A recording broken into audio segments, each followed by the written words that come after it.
And joining us now is Curt Clawson, and he actually voted for Rand Paul yesterday for Speaker of the House. How are you? Hey, how you doing? Nice to meet you.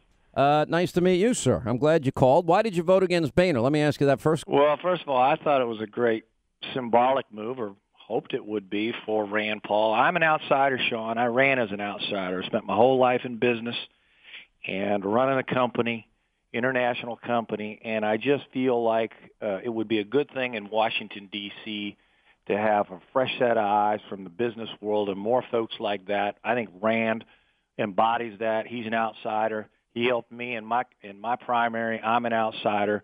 So I thought it would be hopefully a meaningful, symbolic move that we need, more folks from outside, a different voice now, a different voice. What did you think about the move with Nugent and Daniel Webster? Well, let's see what happens. Well, you know what happened. They were. We know what happened. We know that they were removed. Yeah, I'm still hopeful that they will be reinstated. I think that you said it pretty well, that this is a good time for leadership and a good time to be magnanimous. So I am hoping that that's what will happen, and what we heard this morning is that decision hasn't been made on a final basis yet. We'll have to wait and see.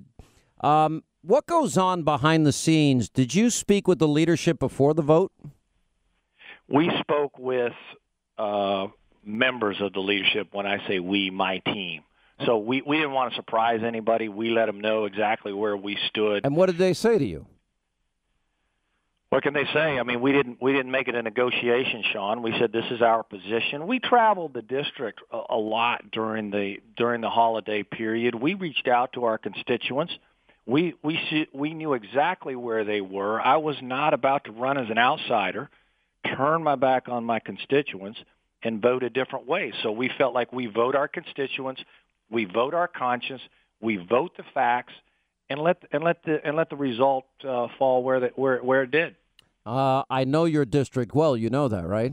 Yeah, I'm still waiting for that that invite, but I know you come down there once in a while. So I was just down there. Tells me about that. And look, Southwest Florida. Listen, it's one of the nicest parts of the country, and you're right. You are representing your district, and this is what's sad about this to me, Congressman, and that is that those that did represent their district were kind of sent a message by Speaker Boehner over this, is that there's retribution. Now, this is the same speaker that's going to go and meet next week with President Obama. If I was Boehner, I would do just the opposite. I would have called up Louis Gohmert, Ted Yoho, Daniel Webster, and all these guys, and I would have said, guys, come on over. Let's talk about what your concerns are. What can I do for you? How can we work together? How can we help solve the problems of the country? That's what I would have done. You know what?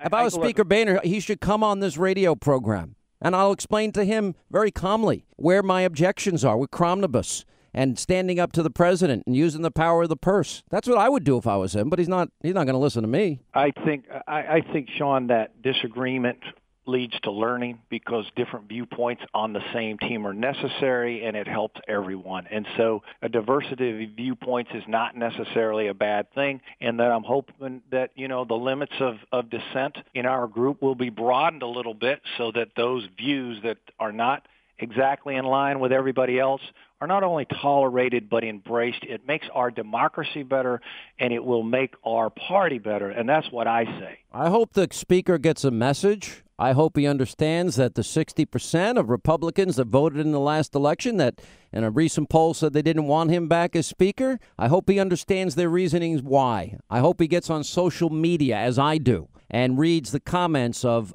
hardworking Americans that are expressing frustration and outrage that the Republican Party is not using the mandate that they have been given. So I hope. I certainly agree with that. Look, our folks do not want Common Core.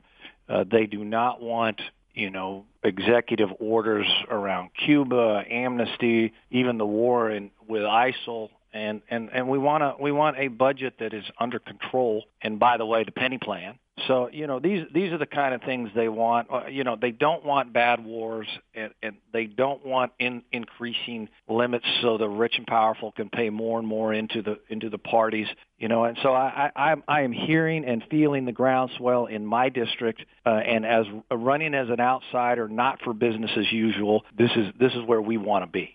All right. Thank you, Congressman. It's an honor to be introduced to you. Connie's told me great things about you. We look forward to hopefully maybe one day you be my representative. And if I have any problems, there's nothing worse than having a talk show host in your district. It really isn't. It's awful. Congressman P. King was never happier than the day that he got redistricted out of my area. Look, I've got a few pundits down there already, so I think we can handle it up here. I think we can play ball with you. All right, I appreciate it. Thank you, Congressman. 800-941.